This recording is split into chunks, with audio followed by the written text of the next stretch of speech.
काही झालं असेल, कोणी बोलला असेल तर त्या संदर्भात स्वतः मुख्यमंत्री उत्तर द्यायला समर्थ आहेत. पण मी वारंवार सांगतो, या सगळ्या प्रक्रियेमध्ये मुख्यमंत्री देवेंद्र फडणवीस यांचा संयम हा वाखाणण्यासारखा आहे. आता isakal.com आहे देशातील नंबर 1 ची मराठी न्यूज वेबसाईट.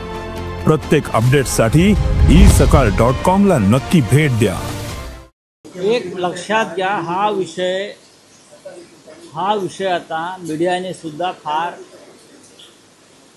ताणू नये किंवा लांबवू नये. मुख्यमंत्री देवेंद्र फडणवीस यांनी तोडगा काढला आणि तो तोडगा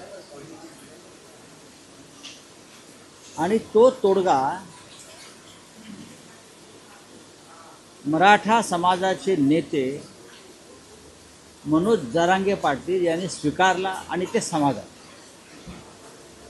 जर मागण्या करणारे आणि मागण्या मंजूर करणारे हे दोन्ही घटक समाधानी असतील तर त्याच्यात तिसऱ्या व्यक्तीने उगाच आता लुडबुड करू नये. स्वतः मनोज जरांगे पाटील यांनी काल स्पष्ट केलेलं आहे की जो मसुदा त्यांच्यासमोर आला किंवा जो GR त्यांच्यासमोर आला त्याबाबत ते समाज समाधानी आहे.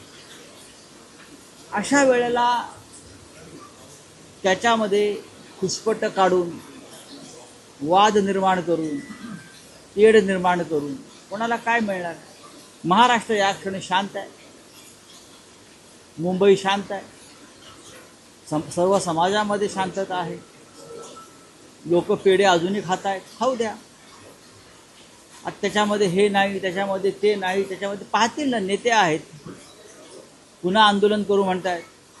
पण या क्षणी समाधानी असतील तर मला स्पष्टपणे माननीय उद्धव ठाकरे साहेबांच्या वतीनं सांगायचं आहे, शिवसेनेच्या वतीनं सांगायचं आहे की सरकार आणि आंदोलक यांच्यामध्ये समेट झाल्यावर तो समेट कसा चुकीचा आहे याविषयी वारंवार काड्या करणं हे महाराष्ट्राच्या हिताचं नाही. स्वतः जरांगे पाटील त्यांच्या गावाला पोचलेले आहेत. मी काल त्यांचं वक्तव्यसुद्धा ऐकलं.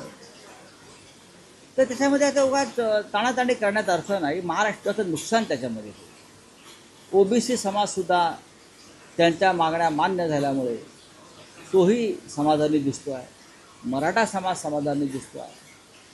मग आता आपण कशा करता त्याच्यावर चर्चा करून वातावरण बिघडवायचं? अजिबात या गोष्टी कोणी करू नये. आणि जे कोणी करत असतील त्यांनी महाराष्ट्राचं नुकसान करण्याचा विचार करू नये.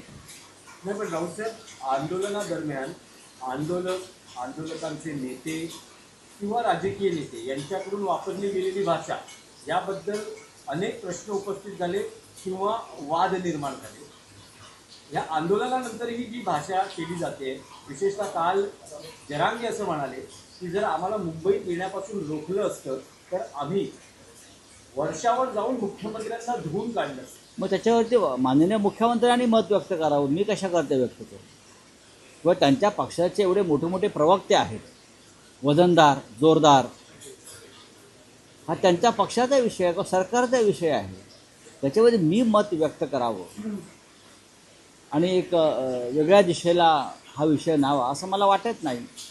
जर मुख्यमंत्र्यांवरती काही झालं असेल, कोणी बोलला असेल तर त्या संदर्भात स्वतः मुख्यमंत्री उत्तर द्यायला समर्थ आहेत. पण मी वारंवार सांगतो, या सगळ्या प्रक्रियेमध्ये मुख्यमंत्री देवेंद्र फडणवीस यांचा संयम हा वाखाणण्यासारखा आहे. त्याने कुठेही चिडचिड केली नाही, कुठे आदळापट केली नाही. अनेक गोष्टी एक तटस्थपणे पाहताना मला असं वाटलं की अत्यंत संयमाने त्यांनी हा सगळा विषय हाताळला आणि त्यासाठी ते कौतुकास पात्र आहे. महाराष्ट्रातील सर्व बातम्यांचे विश्वासार्ह व्यासपीठ सकाळच्या सर्व सोशल मीडिया प्लॅटफॉर्मला लाईक, फॉलो आणि सबस्क्राईब करा. तसंच सर्व नोटिफिकेशनसाठी बेल आयकॉन प्रेस करायला विसरू नका.